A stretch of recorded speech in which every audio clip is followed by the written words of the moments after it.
کجا میری؟ دارم برم ایشونو بفرستم تبعید. چشه مگه؟ چشه؟ نه گوشه. روز 30 تا کاغذ چهار توش گیر میکنه. من بکش این بکش، من بکش این بکش. آخرم کاغذ پاره میشه. من نیست. من بردم این. خب حالا چرا حرفای من همه تکرار میکنی؟ تکرار میکنم.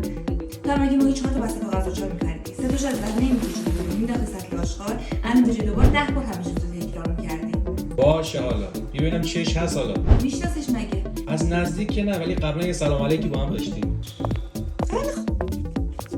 خب حالا بیا این آب بخور ببینم تکش سالمه یا نه. قلتکش؟ آره فکر کنم. تا باش خیابون آسفالت نکردم. کارتری چی؟ کارت چریجی؟ چی هست اصلا اینی که میدونی؟ خب از چه کاغذی استفاده میکنی؟ از پاپیروس استفاده میکنم. کاغذ دیگه آچار. میدونم میگم وزنش چقدر. یادم نمیاد آخرین بار کی بردمش رو ترازو وزنش کنم. وزن داره مگه؟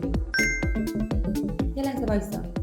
اگه تو هم از اون دسته افرادی هستی که هر هفته با پرینتر دعوا داری، گرافیا رو فالو کن، این پستم سیو کن تا از بعد قبل از اینکه داد و بیداد کنی بتونی مشکلتو حل کنی.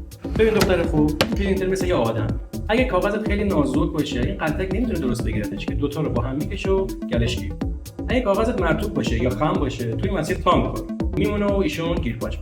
اگه کاغذت خیلی ضخیم باشه، نمیتونه درست از اینجا رد بشه که اون وقتی که صدای این بدبخت فقط یه چیز میخواد. کاغذ 80 گرمی خشک، صاف و تمیز. البته قبل گذاشتنش هم 2 تا تپه اینجوری میزنی تا برگه ها از هم جدا بشن. متوجه شدی؟ عجب. تموم شد؟ خیلی خوبی چی؟